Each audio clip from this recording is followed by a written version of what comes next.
Hello बच्चों, देखिए आज अपन चैप्टर 2 के लिए वीडियो नंबर लेकर के आए हैं 30।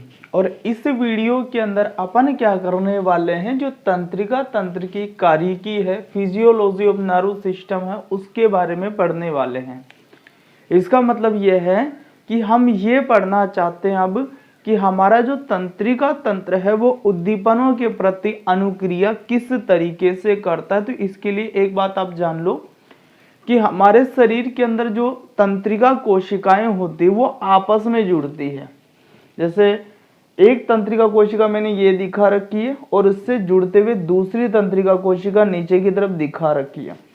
तो इस तरीके से क्या होता है कि जो तंत्रिका कोशिकाएं हैं वो आपस में जुड़ करके एक कड़ी नुमा संरचनाओं का जाल बनाती है, और वो कड़ी नुमा संरचनाओं का जाल क्या करता है, हमारे शरीर के प्रत्येक ऊतक या अंग को केंद्रीय तंत्रिका तंत्र के साथ में क्या करता है, जोड़ता है। ठीक है, तो कुछ परिभाषाएं आपको बता रहा हूं, पहले वो अपने को समझना और उसके बाद में अपन सीधा बात करेंगे तंत्रिका तंत्र की जो कार्यकी है उसके बारे में। तो पहले उससे पहले कुछ बातें ध्यान रख लो। एक बात तो आपको ये ध्यान में आ गई होगी कि तंत्रिका कोशिकाएं हमारे शरीर के अंदर आपस में जुड़ करके क्या होती है, कड़ी नुमा संरचनाओं का जाल बनाती है, और वो जाल क्या करता है, हमारे शरीर के प्रत्येक ऊतक या अंग को किससे जोड़ता है, केंद्रीय तंत्रिका तंत्र के साथ में जोड़ता है। अब आगे देखो क्या बात ध्यान रखनी है। देखिए एक शब्द का इस्तेमाल मैं बहुत पहले से करता आ रहा हूं, आवेग। तो आवेग होता क्या है, आज मैं उसके बारे में आपको बता देता हूं। तो देखिए तंत्रिका कोशिका में से होकर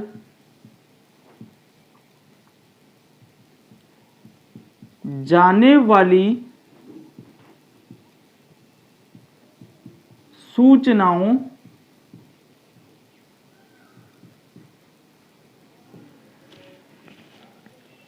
या संदेशों को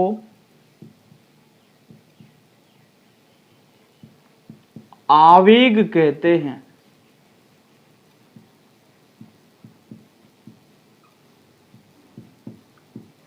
ठीक है, तंत्रिका कोशिका में से होकर के जाने वाली सूचना या संदेशों को ही क्या बोला जाता, आवेग बोला जाता है। यानी कि इस तंत्रिका कोशिका में से जो भी सूचनाएं जाएगी, जो भी संदेश जाएंगे, वही क्या कहलाएंगे, आवेग कहलाएंगे। अब आवेग जाते किस रूप में है, तो देखो डेंड्रोन से लेकर के तंत्रिका कोशिका का एक्सोन का जो अंतिम सिरा है वहां तक सूचनाएं जाती है विद्युत संकेतों के रूप में। किस रूप में जाती है, विद्युत संकेतों के रूप में जाती है।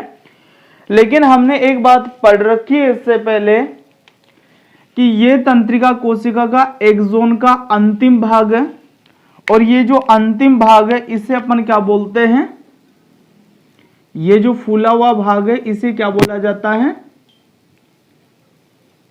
साइनेप्टिक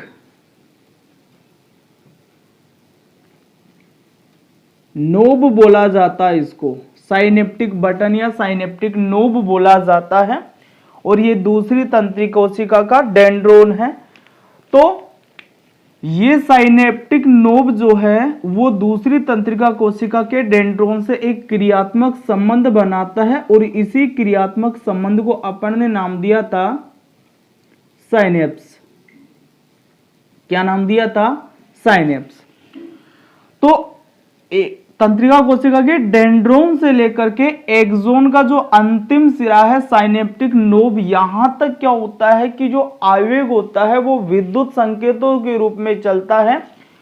और यहां आने के बाद में क्या होता है कि जो आवेग है वो एक रसायन के रूप में यहां से निकलता है, और वो रासायनिक सिनेप्स को पार करके दूसरी तंत्रिका कोशिका के डेंड्रोन में पहुंचता है और वापस से विद्युत संकेत में बदल जाता है। तो ये सिनेप्स की यदि अपन बात करें तो इसमें जो आवेग जाएगा वो रासायनिक संकेतों के रूप में जाएगा। यहाँ विद्युत नहीं होती, एक रसायन स्रावित होता है और वो रसायन यहां से सूचना को दूसरी तंत्रिका कोशिका के डेंड्रोन में पहुंचाता है। इसलिए अपन यहां पर ये बोल सकते हैं भाई इस हिस्से के अंदर जो आवेग है वो किस रूप में जाता है, रासायनिक संकेतों के रूप में जाता है। तो देखो अपन क्या लिखेंगे,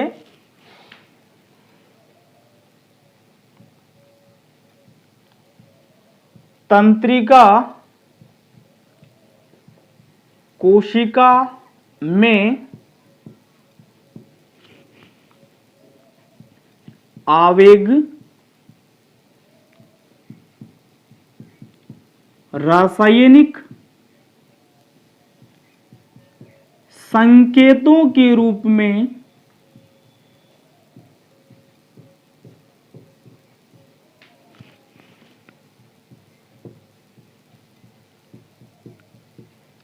संचरित होते हैं तथा साइनेप्स में आवेग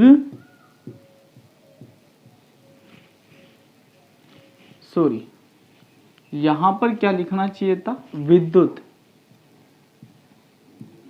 तंत्रिका कोशिका में तो आवेग विद्युत संकेतों के रूप में संचरित होते तथा साइनेप्स में आवेग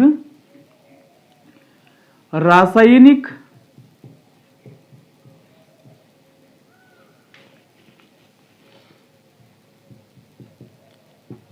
संकेतों के रूप में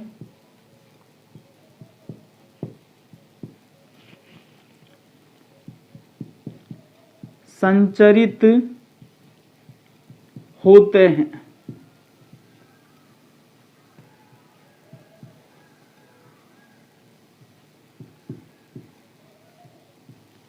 ठीक है, तो तंत्रिका कोशिका में तो आवेग विद्युत संकेतों के रूप में संचरित होते हैं और साइनेप्स में आवेग रासायनिक संकेतों के रूप में संचरित होते हैं। तो इस प्रकार से अपन ऐसा बोल सकते हैं कि केंद्रीय तंत्रिका तंत्र तक जो आवेग है उनका संचरण विद्युत और रासायनिक दोनों संकेतों के रूप में क्या होता है, संचरित होता है। तो यहां पर आगे अपन जोड़ सकते हैं कि अतः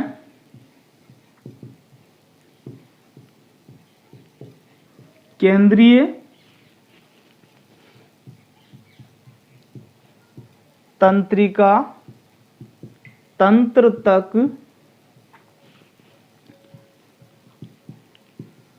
आवेगों का संचरण विद्युत रासायनिक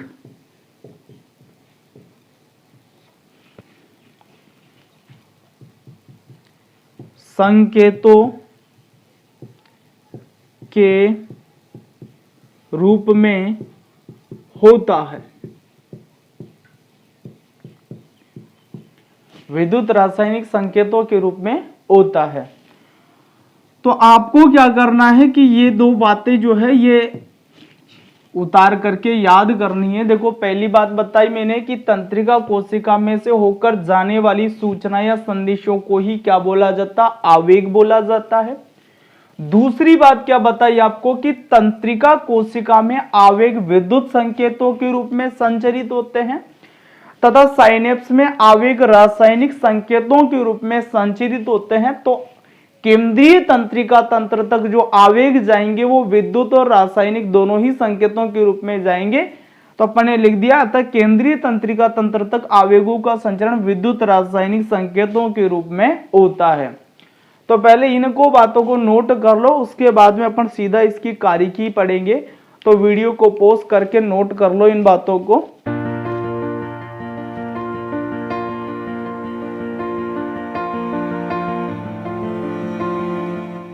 ठीक है, तो अब मिटा रहा हूं मैं।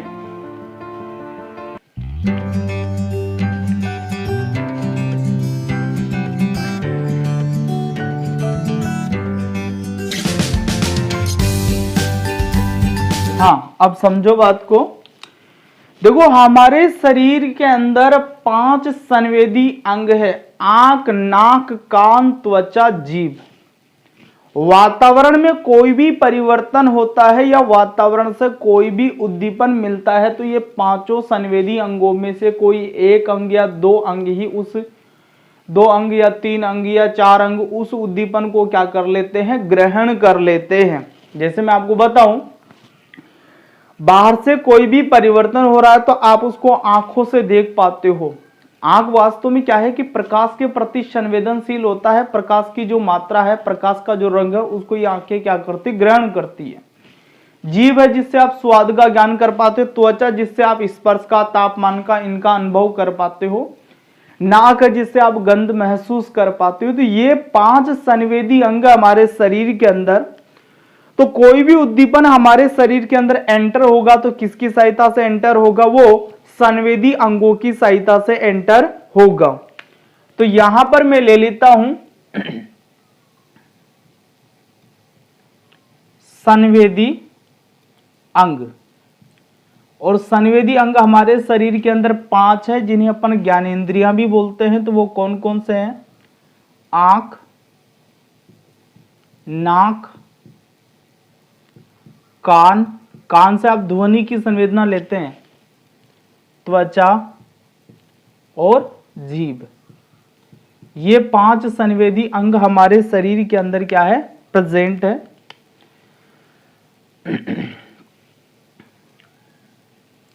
अब जो भी उद्दीपन ये ग्रहण करेंगे वो उद्दीपन अंत में जाना है केंद्रीय तंत्रिका तंत्र के पास में। तो यहां पर मैं लिख देता हूं केंद्रीय तंत्रिका तंत्र। और केंद्रीय तंत्रिका तंत्र के अंदर कौन कौन शामिल है, मस्तिष्क व मेरु रज्जु।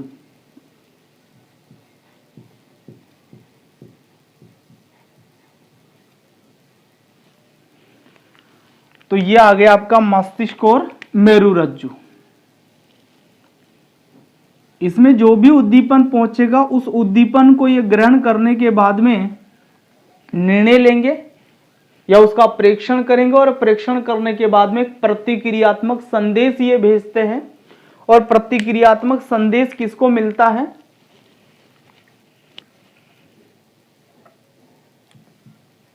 प्रभावित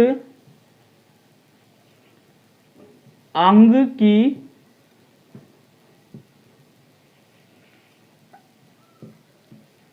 पेशी कोशिका।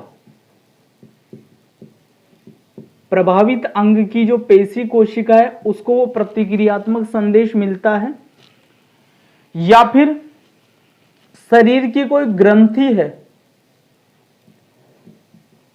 जो उस प्रभाव को नष्ट करने के लिए कोई स्राव छोड़ सकती है, उसको ये क्या होता है, प्रतिक्रियात्मक संदेश मिलता है। और उस उद्दीपन के प्रति हमारा शरीर क्या कर लेता है, अनुक्रिया कर लेता है। उस उद्दीपन के प्रति हमारा शरीर क्या कर लेता है, अनुक्रिया कर लेता है।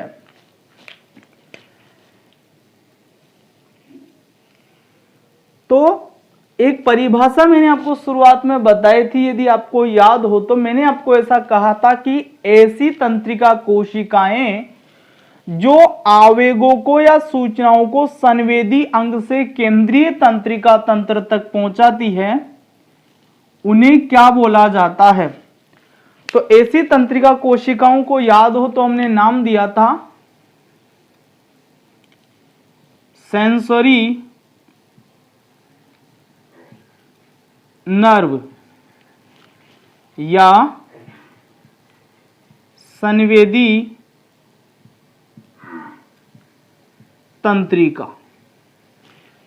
याद आ गया होगा आपको, ऐसा डायग्राम मैंने पहले भी बनाया था। तो संवेदी अंग से आवेगीय सूचना को केंद्रीय तंत्रिका तंत्र तक ले जाने वाली जो तंत्रिका कोशिकाएं हैं वो सेंसोरी नर्व या संवेदी तंत्रिका कहलाती है। ठीक इसी तरीके से दूसरी तंत्रिका कोशिका मैंने आपको बताई थी जो केंद्रीय तंत्रिका तंत्र से प्रतिक्रियात्मक जो भी संदेश है उसको पेशी कोशिका या ग्रंथि तक लेकर के जाती है। तो ऐसी नर्व को अपन ने नाम दिया था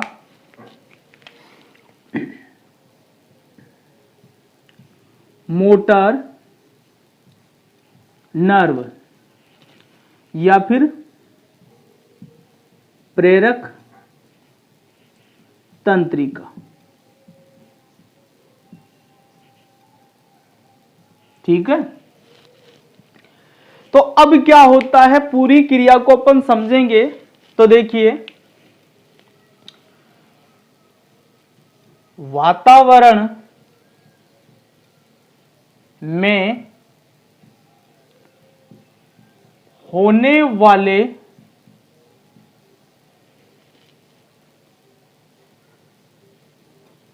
परिवर्तन या उद्दीपन, इसको कौन ग्रहण करता है? संवेदी अंग ग्रहण करता है। कौन ग्रहण करेगा? संवेदी अंग ग्रहण करेगा। अब संवेदी अंग से कौन जुड़ा होता है? संवेदी तंत्रिका जुड़ी होती है। ठीक है, तो संवेदी तंत्रिका कोशिका है। तंत्रिका कोशिका में 3 भाग आपको बता रखे हैं, डेंड्रोन होता है, सेल बॉडी होता है और एक्सोन होता है। तो संवेदी अंग से तंत्रिका कोशिका का जो डेंड्रोन वाला भाग है वो जुड़ा होता है। संवेदी अंग से तंत्रिका कोशिका का कौन सा भाग अटैच होगा? डेंड्रोन वाला भाग। तो देखो यहां पर मैं क्या करता हूं कि संवेदी अंग जोड़ देता हूं।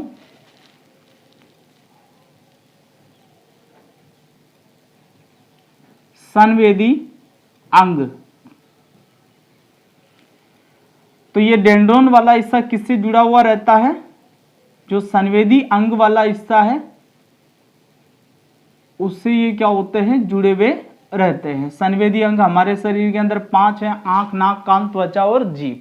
ठीक है, तो संवेदी अंग जो भी वातावरण में उद्दीपन मिला है या वातावरण में परिवर्तन हुआ उसकी सूचना को ग्रहण करता है और वो सूचना ग्रहित होने के बाद में संवेदी अंग से तंत्रिका कोशिका का जो डेंड्रोन है, संवेदी तंत्रिका कोशिका का जो डेंड्रोन है उसके पास में पहुंचती है। ठीक है, अब इसके पास में जैसे ही पहुंचती है तो एक रासायनिक क्रिया यहां पर होती है और उस रासायनिक क्रिया के द्वारा ये जो सूचना है उसको विद्युत संकेतों में बदला जाता है और वो विद्युत संकेत डेंड्रोन से सेल बॉडी में जाता है, सेल बॉडी से एक्सोन में जाता है और एक्सोन से वो जो विद्युत संकेत है वो गति करता हुआ एक्सोन का जो अंतिम सिरा है साइनेप्टिक नोब यहां तक पहुंच जाता है। कहां तक पहुंच जाता है? साइनेप्टिक नोब के अंदर पहुंच जाता है। तो यहां इस नोब तक पहुंचते ये जो विद्युत संकेत के रूप में आवेग आया है ये काफी कमजोर पड़ जाता है। तो यहां आने के बाद में देखो क्या होता है, अपन ने पढ़ रखा है भाई साइनेप्टिक नोब के अंदर क्या होता है,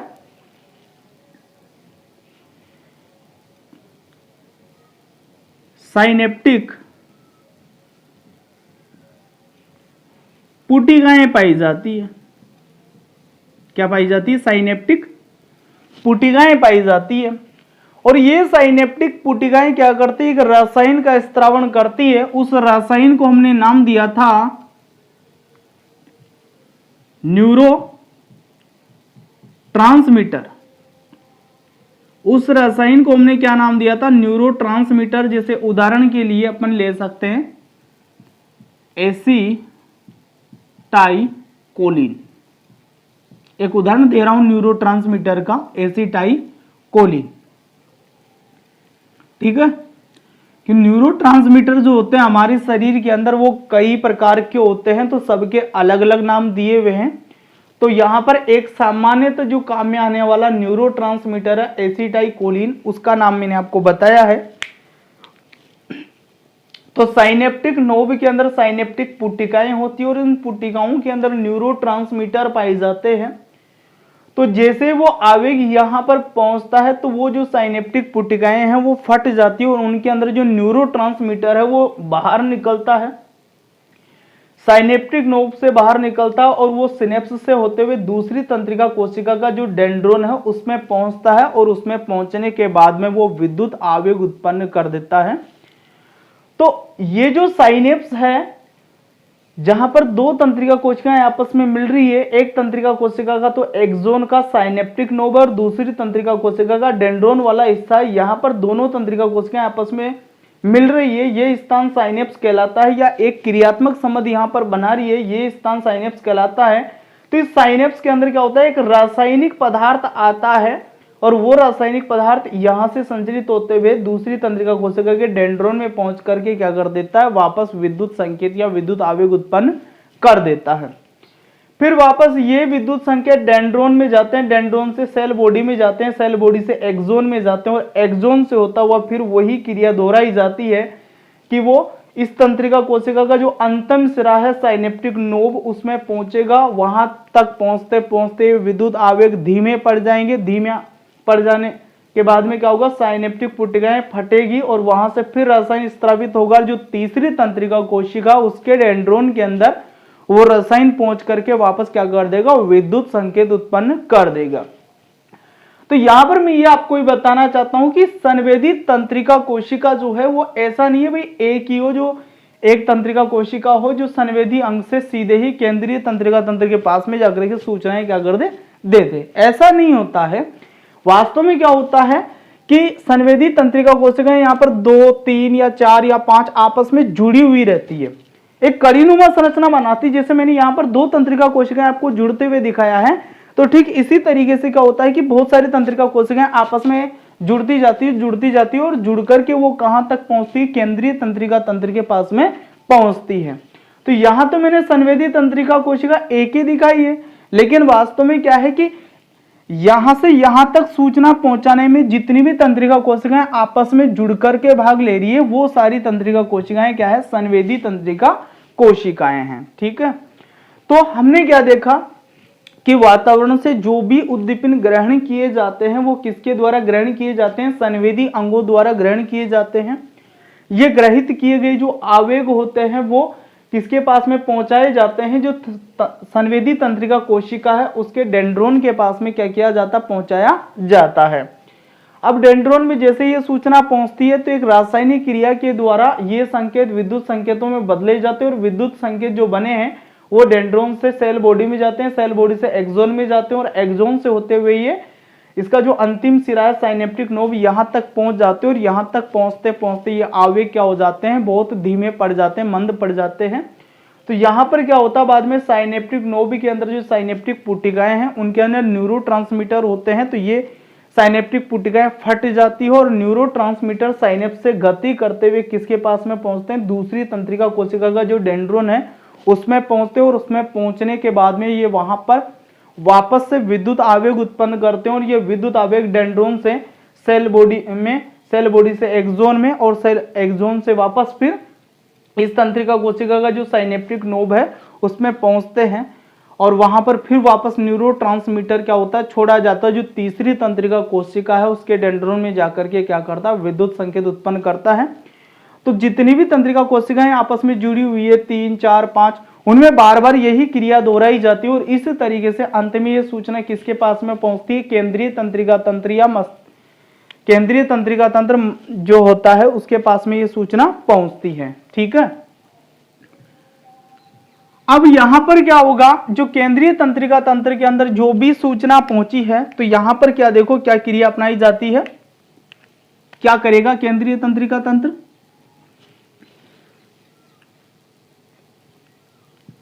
उद्दीपन का प्रेक्षण करेगा। भाई बाहर क्या परिवर्तन हुआ है ये देखेगा पहले तो ये, एवं प्रतिक्रियात्मक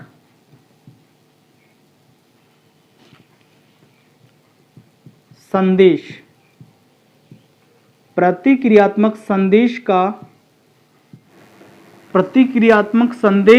को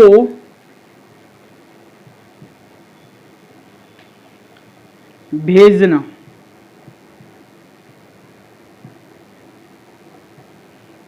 तो ये उद्दीपन का प्रेक्षण करेगा। प्रेक्षण करने का मतलब है कि ये देखेगा भाई क्या परिवर्तन हुआ वातावरण में और वो जो परिवर्तन हुआ है उसके अनुसार क्या करना चाहिए, तो वो जो करने की क्रिया है वो प्रतिक्रियात्मक संबंध है। ये निर्णय लेता है भाई इसके प्रति क्या करना चाहिए, तो वो प्रतिक्रियात्मक संदेश बना करके क्या करेगा, यहां से भेजेगा। अब वो संदेश किसके द्वारा जाएगा, प्रेरक तंत्रिका कोशिकाओं के द्वारा जाएगा। तो यहां पर होता ऐसा ही है कि प्रेरक तंत्रिका कोशिका के अंदर भी क्या होता है कि जो तंत्रिका कोशिका है उसका डेंड्रोन वाला हिस्सा इस केंद्रीय तंत्रिका तंत्र से जुड़ा होता है। तो यहां से वो संकेत विद्युत संकेत के रूप में इसको मिलते हैं। तो डेंड्रोन से वही सेल बॉडी में जाता है, सेल बॉडी से एक्सोन में जाता है और वही साइनेप्टिक नोड में पहुंचने के बाद में रसायन का स्त्रवण होता है जो सिनेप्स को पार करके जो डेंड्रोन है अगली तंत्रिका कोशिका का उसके पास में इस तरीके से ये मैसेज पहुंचता है। तो जैसा हमने यहां पर कहा था भाई यहां पर एक तंत्रिका कोशिका नहीं होती, 2 3 4 5 10 तक हो सकती है। ठीक इसी तरीके से यहां पर भी क्या हो सकता है, 1 2 3 4 5 तंत्रिका कोशिकाएं आपस में जुड़ी हुई रहती है और इस तरीके से वो सूचना जो है जहां जो प्रोसीजर यहां पर बताया इसी तरीके से इनमें भी वो संचरित होते हुए कहां पहुंचती है, जो प्रभावित अंग है उसकी पेशी कोशिका या ग्रंथि तक पहुंचती है। तो जो भी संदेश यहां से भेजा गया उसके अनुसार ये अंग की पेशी कोशिका या ग्रंथि क्रिया करती है। जैसे मान लीजिए कि हाथ की पेशी के पास में वो संदेश भेजा गया है भाई पेशी को सिकोड़ दो या फैला दो, तो हाथ में क्या हो जाएगी, क्रिया हो जाएगी। जैसे गर्म वस्तु लगाई गई थी हाथ पर उद्दीपन के रूप में, तो हाथ क्या होगा वहां से हटेगा, तो हटने की क्रिया में क्या होगा, या तो इधर वाली पेशी कोशिका तो सिकुड़ जाएगी और उधर वाली पेशी कोशिका फैल जाएगी और हाथ इधर बढ़ जाएगा। तो इस तरीके से उद्दीपन के प्रति अनुक्रिया होगी या फिर जो ग्रंथि है वो विशेष प्रकार का हार्मोन स्रावित कर देगी, तो उससे शरीर के अंदर कुछ क्रियाएं धीमी पड़ जाएगी या तेज हो जाएगी। जैसे मान लीजिए आपके लड़ाई हो गई, तो लड़ाई होना भी एक प्रकार का उद्दीपन है। तो उस समय आपकी जो ग्रंथियां होती है वो क्या करती है, क्रिया करती है, कुछ हार्मोन इस तरीके के स्रावित कर देती है कि उससे आपकी जो हृदय स्पंदन की दर है, श्वसन की दर है वो बढ़ जाती है। ठीक है ना। तो इसी तरीके से जो प्रभावित अंग की पेशी कोशिका या ग्रंथि को यहां पर से जो भी प्रतिक्रियात्मक संदेश वो मिलता है और जैसे मिलता है तो ये क्रिया कर जाती है और जैसे ही क्रिया करेगी तो क्या हो जाएगा, उद्दीपन के प्रति अनुक्रिया क्या हो जाएगी, संपन्न हो जाएगी। तो यहां पर मैं लिख देता हूं उद्दीपन के प्रति अनुक्रिया या प्रतिक्रिया भी बोल सकते हैं का संपन्न होना। तो इस तरीके से जो केंद्रीय तंत्रिका तंत्र है या हमारा पूरा तंत्रिका तंत्र है वो क्या करता, उद्दीपनों के प्रति अनुक्रिया करके हमारे शरीर का वातावरण से संतुलन स्थापित कर दे, हमारे शरीर का वातावरण से संतुलन स्थापित करता है। ठीक है, तो बात आपके समझ में आ गई होगी भाई तंत्रिका तंत्र की कार्यकी किस तरीके से होती है, कैसे तंत्रिका तंत्र हमारा कार्य करता है। तो इन बातों को आप जो बुक है उससे पढ़ना और अपने नोट्स खुद तैयार करना, जो भी मैंने बातें समझाई है वही उसमें आनी है। अब ये आज मैंने आपका जो तंत्रिका तंत्र है ये कंप्लीट कर दिया है। याद हो तो मैंने आपको शुरुआत में बताया था हमारे शरीर में नियंत्रण और समन्वय के लिए 2 तंत्र पाए जाते हैं, एक तो तंत्रिका तंत्र और दूसरा अंतःस्रावी तंत्र। तो आज अपना जो तंत्रिका तंत्र है वो कंप्लीट हुआ है। इसके बाद में अगले जो वीडियो आएंगे वो अंतःस्रावी तंत्र के ऊपर आएंगे। तो मेरे ख्याल से 2 या 3 वीडियो उसके ऊपर बनेंगे। तो नेक्स्ट वीडियो जल्दी ही आएगा, जब तक आप पढ़ाई करते रहिए। मिलते हैं फिर नेक्स्ट वीडियो में।